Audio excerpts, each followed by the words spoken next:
Welcome back to another interesting class. আজকের এই ভিডিওতে আমি সবাইকে অবাক করে দেওয়ার মতো একটি অঙ্কের ম্যাজিক নিয়ে এসেছি, সেটি হচ্ছে আমার ম্যাজিক নাম্বার 2। তো এই ম্যাজিকটিতে আমি একটি ছেলেকে ডেকে নিয়ে আসছি। সে তার নিজের থেকে একটি সংখ্যা লিখবে এবং এই সংখ্যার ফলাফল যেটি আসে দাঁড়াবে, সেই ফলাফলটা কিন্তু আমার এখানে ডেকে রাখা আছে, তাই তো? তাহলে কি সুন্দর হলো অঙ্কের ম্যাজিকটা।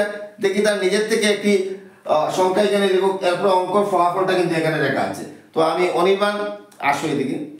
তুমি তোমার মন থেকে যে কোনো একটি সংখ্যা লিখো, সংখ্যাটিকে 2 দ্বারা গুণ করো, 2 দিয়ে মাল্টিপুল করো। যে ফলাফলটি এসেছে তুমি তার সঙ্গে 1 যোগ করো। এবার যে রেজাল্ট এসেছে তার সঙ্গে 5 দ্বারা গুণ করো, 5 দিয়ে মাল্টিপুল করো।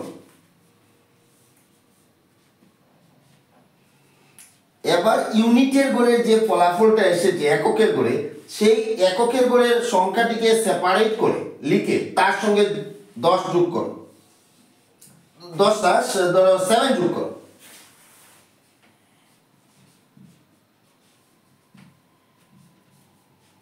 রেজাল্টে কি দাঁড়াচ্ছে আমরা এখন দেখতে পাচ্ছি।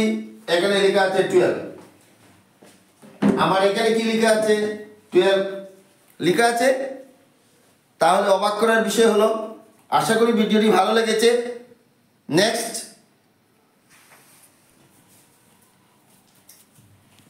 এবারে আমাদের কনফিউশনটা একটু ভালো করে মিটিয়ে দেওয়ার জন্য আবার আমি অনির্বাণকে ডেকে আনছি যে তুমি আবার অপর আরেকটি সংখ্যা এখানে লেখো। যে ফলাফলটা আসবে সেই ফলাফলটি কিন্তু এবারও আমার এখানে ডেকে রাখা আছে। দেখি আমি অনির্বাণ কতটুকু চমকে যায়। আসো,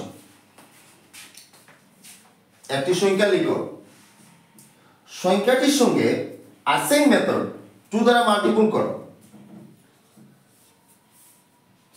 এই সংখ্যাটির সঙ্গে তুমি 1 যোগ করো।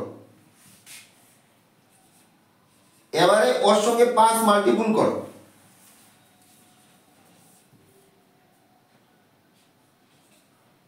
এবারে এককের ঘর যেটি এসেছে ওর সঙ্গে 9 প্লাস করো।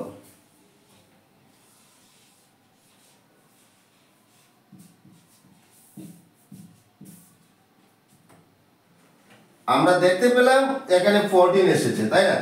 সে কিন্তু নিজের থেকে 12 লিখেছে, একবার লিখেছে কত? 17। দেখি আমার এখানে কাগজে ডেকে রাখা অংশটি কত লেখা ছিল? 14। অবাক করার বিষয় না? তাহলে এখন আমরা বলি কিভাবে সেটি এই ম্যাজিকটা আসলো। একটা ম্যাজিক বলতে আমাদের ম্যাথসের কখনো জাদু হতে পারে না। এখানে আমরা দেখতে পাচ্ছি যে কোনো সংখ্যা, ইভেন হোক অড হোক, জোড় অথবা বেজোড়, যে কোনো সংখ্যাকে যখন আমরা মাল্টিপুল করছি সংখ্যাটি আবার কি হয়? ইভেন নাম্বারে পরিণত হয়, তাই না? 17 যখন বেজোড় ছিল তখন 2 দ্বারা মাল্টিপুল করেছে, কি হয়েছে? 34 হয়েছে। 12 কে যখন 2 দ্বারা মাল্টিপুল করেছে 24 হয়েছে, অর্থাৎ সে কি হয়েছে? সে মানে ইভেন নাম্বার, জোড় সংখ্যা হয়ে গেছে।